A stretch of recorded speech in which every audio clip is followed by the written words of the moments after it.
എന്റെ റൂമിൽ കയറി പരതാനും നീ തുടങ്ങിയോ? നിന്നെ ഞാൻ വെറുതെ വിടില്ലടി.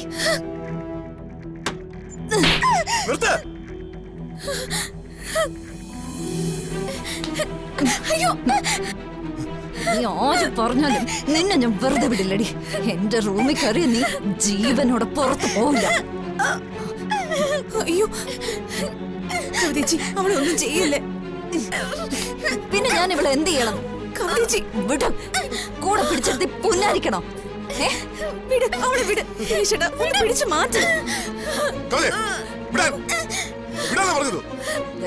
നീ എന്റെ ദേഹത്തെ തൊട്ടാ വിവരം അറിയും ദിനേശാ. ഇങ്ങനെയാണോ ചെയ്യേണ്ടത്? ഇവളെ എന്റെ റൂമിൽ കയറി മോഷ്ടിക്കാനാ. ഇവളെ ഞാൻ പോലീസിൽ ഏൽപ്പിക്കാൻ പോവാ. ഇവളുടെ ചരിത്രം പോലീസ് ചകഞ്ഞ് കണ്ടെത്തട്ടെ. ഇനി ഇവളുടെ പിന്നിലെ പല കഥകളും ചുരുളഴിയും. അത് തന്നെ എനിക്ക് വേണ്ടത്. വിടടാ. തൊട്ടു പോവാർ തന്നെ. നീ കേസ് കൊടുക്കാൻ പോവല്ലേ? എന്റെ പേരിലും കൂടെ നീ പോയി കേസ് കൊടുക്കടി. ഞാൻ നിന്നെ കേറി പിടിച്ചെന്ന് പറഞ്ഞു. ഞാൻ അതും ചെയ്യും. കാവേരി, എവിടെ വിളിച്ചോണ്ട് പോ.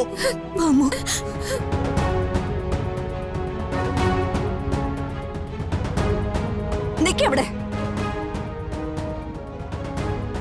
അധിക നാളൊന്നും നീ ഇവിടെ ഉണ്ടാവില്ല. അവളെയും നിന്നെയും മംഗലശ്ശേരി വീട്ടിൽ നിറക്കി വിട്ടില്ലെങ്കിൽ എന്റെ പേര് കവിത എന്നല്ല. അതിനു മുമ്പ് നീ ആയിരിക്കും നാണം കെട്ട് ഇവിടെ ഇറങ്ങി പോവാൻ പോകുന്നത്.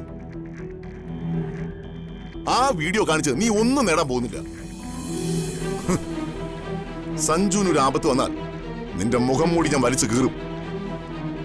കുടുംബ ശത്രുവിനെ നീ രഹസ്യമായി വിവാഹം കഴിച്ച കഥ അച്ഛൻ അറിഞ്ഞാൽ ആ നിമിഷം നിന്നെ ചവിട്ടി പുറത്താക്കും.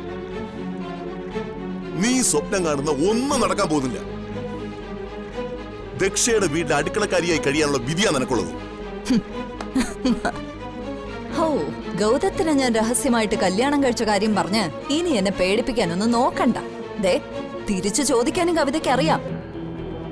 എന്തിനാ ദക്ഷയുടെ മോളെ സഞ്ജുവിനെ കൊണ്ട് വിവാഹം കഴിപ്പിക്കാൻ ഈ വീട്ടുകാര് തയ്യാറായത്? എന്ത് മറുപടിയുണ്ട് ഇവിടെ ഉള്ളവർക്ക്? പറയ് ദിനേശ.